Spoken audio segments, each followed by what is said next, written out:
No, you came to us. Disrespectful then? Huh? Why are you being disrespectful? Well, Why my are you being transphobic, huh? Why? No. Am I being transphobic? Why? Shut up! Why? Oh. Welcome back, everybody, to the rant of the day. Today's topic tends to trigger the supporters of it quite a bit, as you could tell from the intro clip. And it tends to trigger them even more, especially when someone who isn't in support of it asks any questions or wants to have a discussion regarding the topic. It seems to, end in a lot of yelling and name calling, etc., but not a lot of actual information or facts being put out to support their arguments. But yeah, without further ado, let's get into the video. This female volleyball game that we witnessed earlier featured not one, not two, not three, not four, but 5 men pretending to be females. 3 were on Seneca, 2 were on Centennial. Gee, can you imagine which side won? Not only that, the male players were always on the court. So you had biological female substitutes just sitting on the bench for the entire game. Yeah, so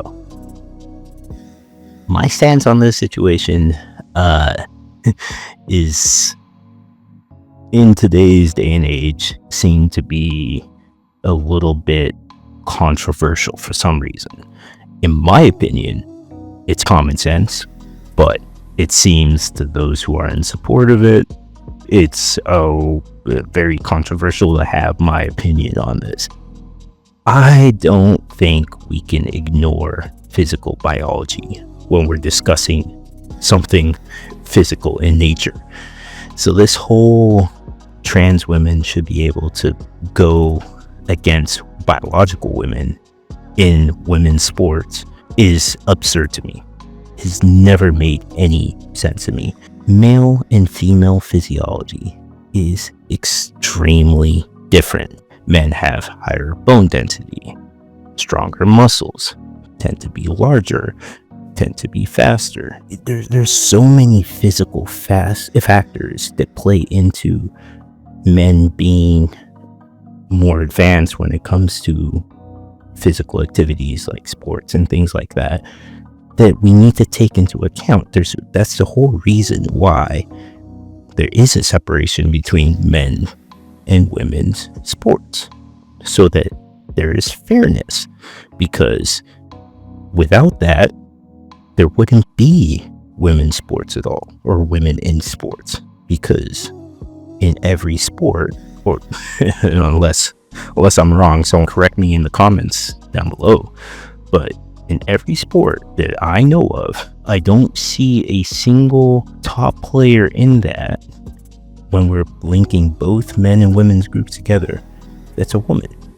Men dominate in every single sport that there is. It's why they had to create women's sports. Andy Murray, he was been joking about myself and him playing a match, and I'm like, Andy, seriously, like, are you kidding me? Because for me, tennis and men's tennis and women's tennis are completely almost 2 separate sports. So I'm like, if I were to play Andy Murray, I would lose 6-0, 6-0 in 5 to 6 minutes, maybe 10 minutes, because no, it's true. It's true. It's a completely. Really? It's a completely different sport. The men are a lot faster, and they serve harder, they hit harder. It's just a different game, and I love to play women's tennis.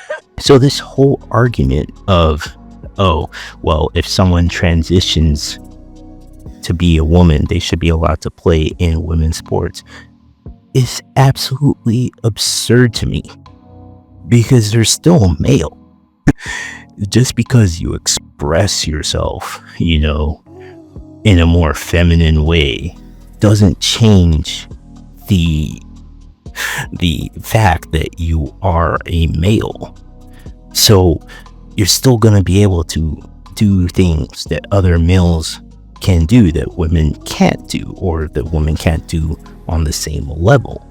So when you have men that are trying to, chain into women and, go into boxing, like we saw with Iman Khalif in the Paris Olympics, who turns out has XY chromosomes, so she's actually a he, actually male.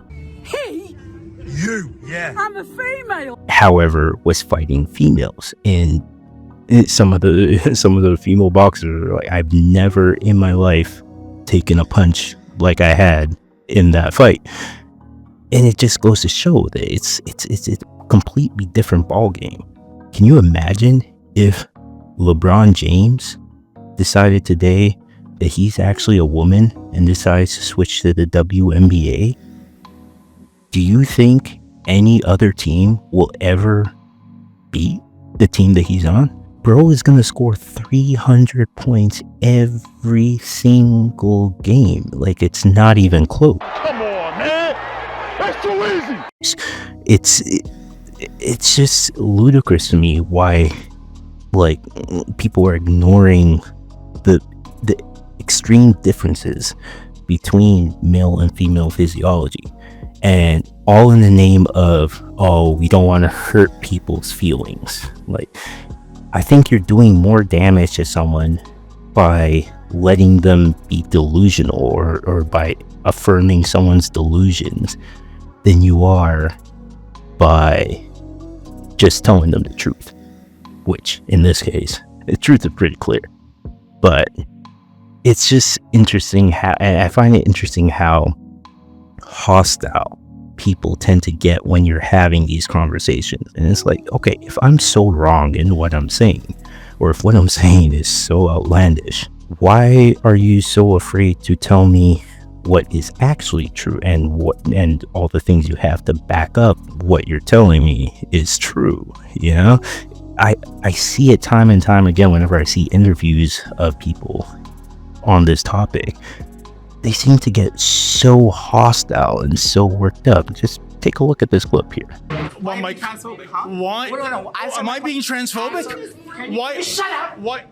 Daddy, chill. Oh, wow. Answer my question. Did we trigger you? I hope you can go rot in hell, you f***ing wife. You wanna go fight? Oh, did we trigger you? Okay. If you have a pussy, so you're a woman, that's... Sir, are you suffering from mental illness? I'm sorry, You have a f***ing vagina, I don't give a f*** if you have a vagina. Like, I don't get it.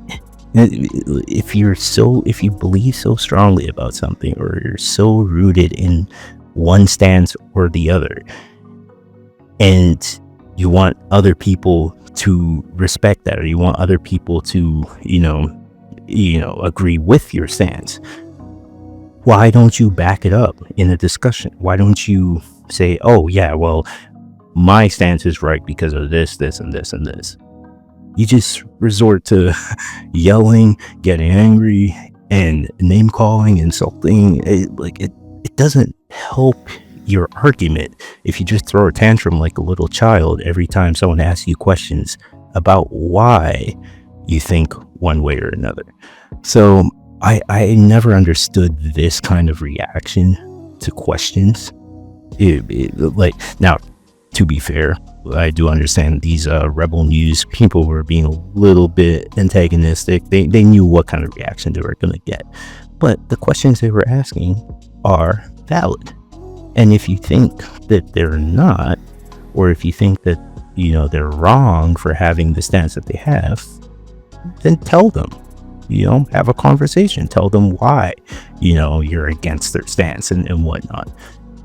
That's what any civil human being would do. Not just start yelling and name calling and getting angry because you can't actually back up your outlandish claims, you know?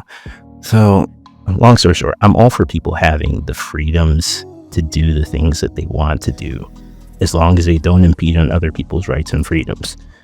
However, this does impede on women's rights and freedoms. It's quite crazy how for many years we fought for, you know, women to have the right to, you know, work and to be able to play sports and, you know, just do all the things that men already could do. And then now we're like, well, if the guy says he's a woman, then I guess he's a woman. Like, it's just crazy to me. So, like, then what were we even fighting for all those years when women's rights are being fought for. If anybody is, if the word doesn't even have meaning anymore because they say, oh, well, you just have to say you are, then what are we even fighting for? What inequalities even exist? There isn't, because you can just choose whichever one you want to be. You can just be whatever. Oh, you think women are unequal? Oh, well, just be a man. Just say you're a man, So like, it's just crazy to me that we've just gotten rid of all these actual definitions for these words and then put in definitions that don't even mean anything because they're using the same word in the definition just to, make sure that some people's feelings aren't hurt. That's crazy to me, because you can't oppress one group in order to uplift another. So in this case, you're just going to oppress women because you want trans people to be uplifted. That doesn't make sense to me. Yeah, no, I've seen so many people, try to argue this and whatnot, and they're just met with hostility and things like that. So I don't really know much about the opposing stance on this. So, if anybody is, all for trans women playing in women's sports and you hold this stance, let me know, like, your argument in the comments. Like, I'm actually curious to see what the counter argument to this is. But for me, I think it's just common sense. Like, males play with males, females play with females. Maybe you could create a third category to appease anybody who doesn't want to be in either or. I think that just makes the most sense to me. It like create some sort of open category and just have, whoever doesn't feel like they are part of any of these other groups, they just compete in that category. I think that makes the most sense out of all of it, because this is just crazy at this point. Come on. But yeah, make sure you hit like and subscribe if you enjoyed the video, and leave a comment down below if you have anything you want to discuss further regarding this video or just in general, or if you have any ideas of topics you'd like me to cover in the future, leave it down below. Thank you. See you next time.